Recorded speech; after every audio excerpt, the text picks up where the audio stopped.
Kimberly Lane Roberts, your host and the content creator of the show, The Abundance Blueprint, where we interview smart, driven men and women who have taken their passion and turned it into their purpose. You are in the right space and place if you want to listen in on the conversation I'm going to be having with Igor, who is CEO and founder of idealdata.io. And we're going to talk about how to set your business up for sale and be successful. So stay tuned for that. If you are a B2B entrepreneur thinking about selling your business or just ready to scale without burning out, this is going to be the conversation you want to be listening to. Everybody wants to know really what I'm working on. As you know, I'm working on a Bay Area Chief Entrepreneur Peer Group. This is comprised of your peers who are CEOs of their business and also founders. And we come together to collectively solve your major business challenges. And what's unique about our group, we don't just talk about your goals, we actually help you achieve them. You can reach out to me at Performance Leadership International, intl.com, and just fill out the contact information. So back to the show, let's introduce Igor. Meet Igor Krasnykh, founder and CEO of idealdata.io. He helps founders grow from 6 to 8 figures and build sale-ready companies that can thrive. He also has a sharp, practical weekly newsletter called The Business Catalyst, which I personally love and have subscribed to. And he shares actionable strategies to scale smarter, operate more efficiently, and prepare for a high-value exit. Please welcome Igor.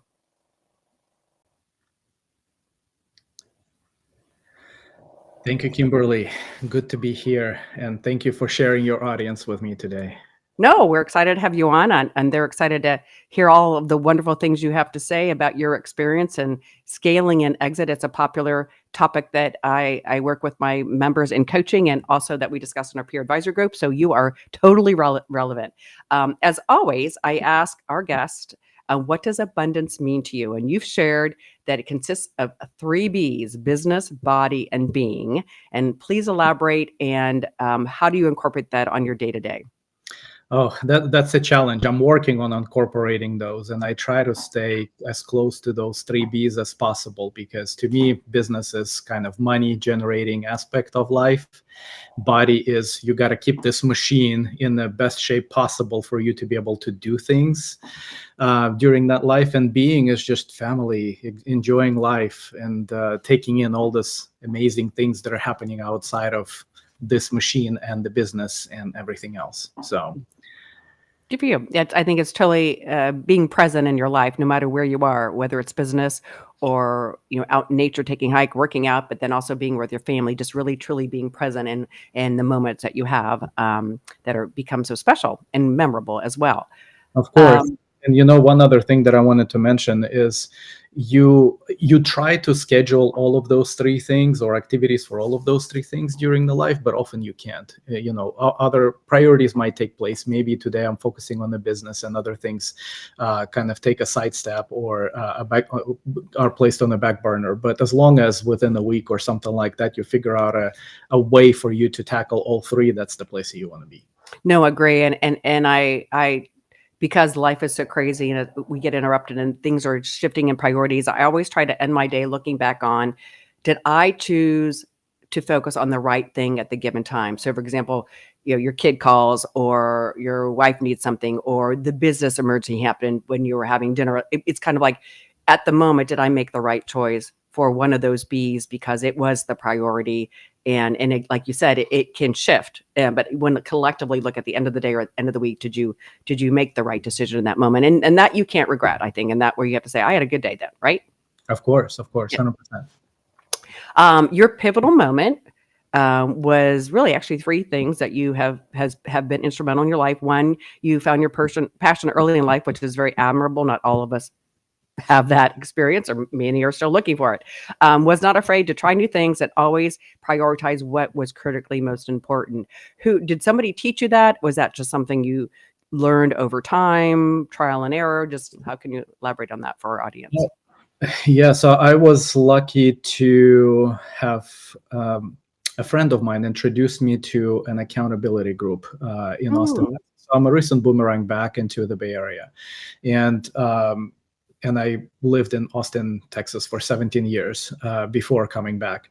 And towards the end of my journey in Austin, Texas, I was introduced to an accountability group where I learned these things: being true to your word, being honest with yourself, leaning into your edge. So surrounding yourself with individuals who are there to give you that safety net when you lean into your edge. Because if you're doing it by yourself, you're often have reservations and don't lean as far as you should lean into your edge. So anyway, came from there, and it hit me quite a lot when I learned that aspect and when somebody articulated it to me, and it just stayed with me and since then. And I've always tried to find opportunities to lean into my edge, learn, and grow more.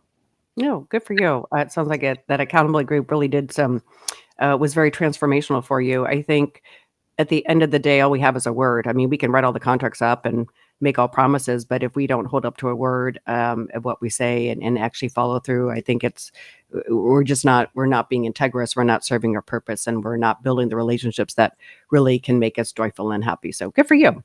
Good for you.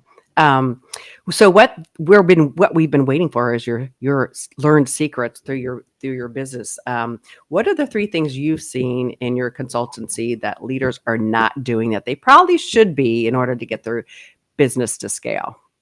All right, so I'll give you kind of rapid fashion those 3 things. So it's working on the business, not in your business, but working on your business. It's not leveraging AI tools early enough to the degree that they could be leveraged for you to grow before you start to bring in employee number 2, employee number 3, and so on and so forth.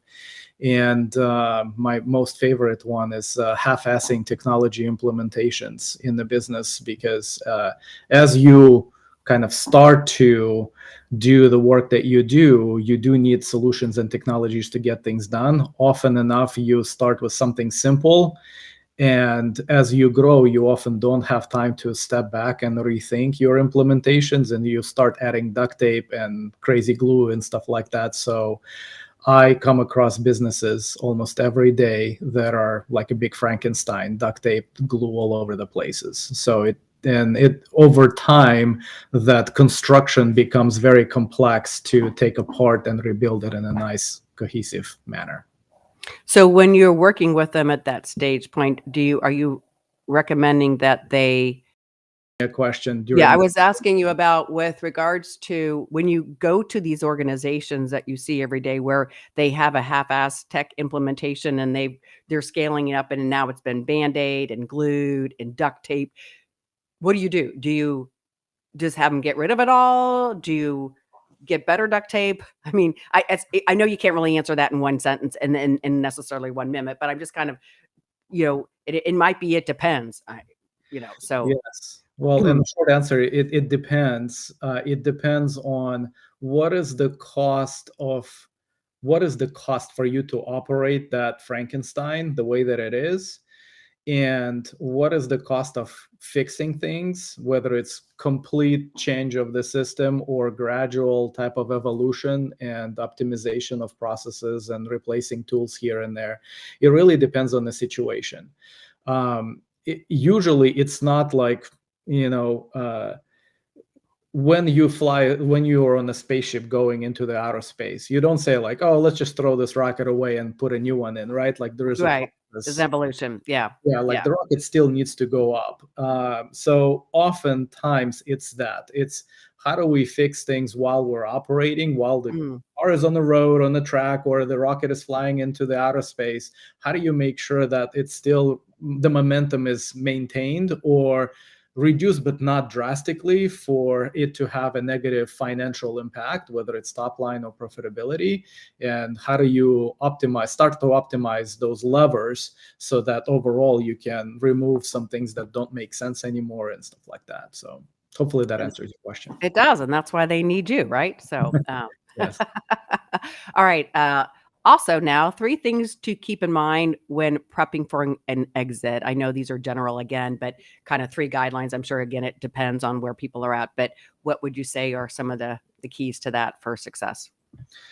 I'll start with a kind of a common non-brainer is when the business owner is ready for an exit. The biggest question that the buyer will ask is, can the business operate without you?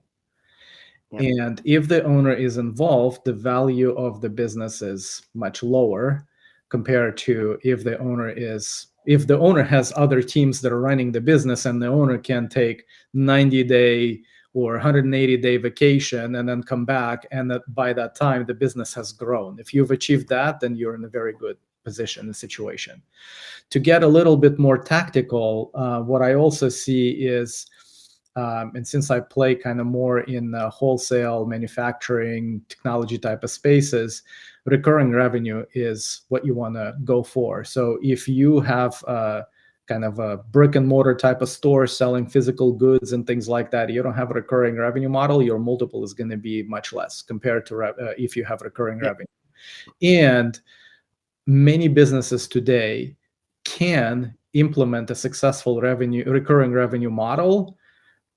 Often enough, those businesses that I come across with, they're a little bit scared and saying, like, we always sold things as a one-off. What can we do to implement a recurring revenue model? And we help them with that strategy and creative ways to implement that strategy. We'll identify and implement that strategy for them.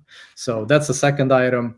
And the last is, I see it also every day when somebody comes to you and says, you know what, I'm ready to exit my business and sell. At that point, they typically have a number in their mind what they wish they would sell their business for, but the reality is the actual valuation and what the other person is willing to pay for their business is a lot less. So there's that big gap between expectations and the reality. So ideally, what kind of maybe an advice is, having your North Star number is great. If the expectation and if the gap is extremely large for you, then partner with somebody like TechNWeb, which is my primary business. Ideal Data is more of an integration platform, but under Tech and partner with somebody like us, TechNWeb, to help you identify how do you reduce that gap. What levers can you do? What systems you can implement that will help you grow your top line, increase your profitability, reduce your expenses to help you get to that larger exit and a larger multiple. No, I think those are great, great, great tips. I don't know if you've read the book E-Myth Revisited. It's really for entrepreneurs and how they make, what they make the mistake of doing something they love in somebody else's company and then going to make their business all about their thing that they do well, but not realizing they have to do the CFO part, the marketing part, the IT part, all the part. But what they talk about is, you're doing it right if you have now created your company so that you can franchise it, kind of what you talked about. That is ultimately what you want to get to, the point where you can literally, you've got so many processes in place, it can run without you. You can actually almost sell it as a franchise for someone else to run. So very well said. Then our closing question is, what would you tell your younger self? Lean into your edge more, surround yourself with people who have achieved the goals you have set in front of yourself. When have you seen that, or you didn't have that in your life, or just explain a little bit more about that? I and I don't know, maybe this will resonate, but I'm kind of reflecting back on my career, my growth, and thinking back, I wish I would have had more people that surround me who have achieved the goals that I had back then. And back then, my goals were very little compared to what they are right now. And I think it's like, I wish I would have told myself that, but I don't know if my younger self would listen to. I just wish he would. It's one of those types of things. So Right. surround yourself with people who can elevate you, and make sure that it's either everyone who surrounds you should be elevating you, or the percentage of those people it's a large percentage of people. Often we tend to kind of settle in with folks who don't really elevate you, just fun to be around with, but they're not helping you, not letting you grow, and sometimes even stifle your growth. I've learned that quite late in my life journey. So that would be one of the things that I would tell my younger self. And if my younger self wouldn't listen, I'll figure out a way how to engrave that into his head.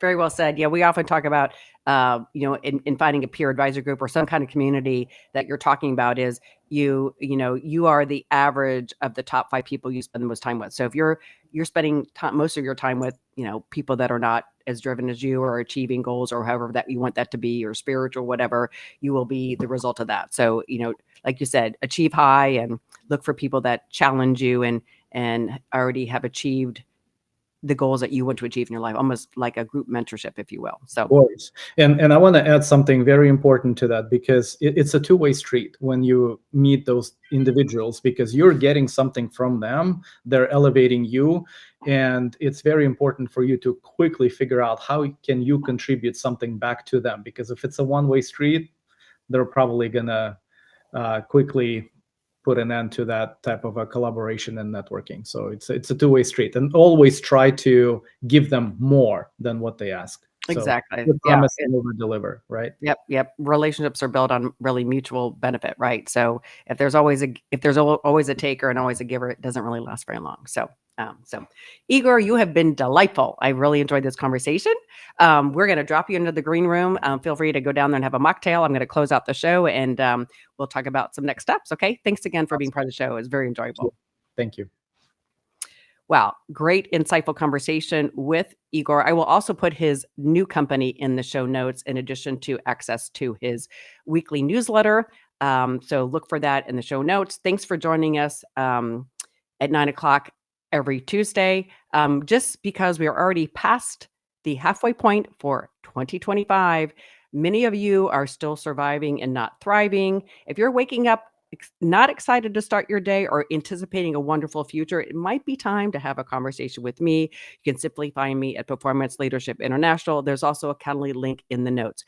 I will help you get aligned with your dreams and achieve them and get rid of that snooze alarm. So we're going to say bye for now. Thanks again for joining us. We'll look forward to seeing you next time here on the Abundance Blueprint with Kimberly.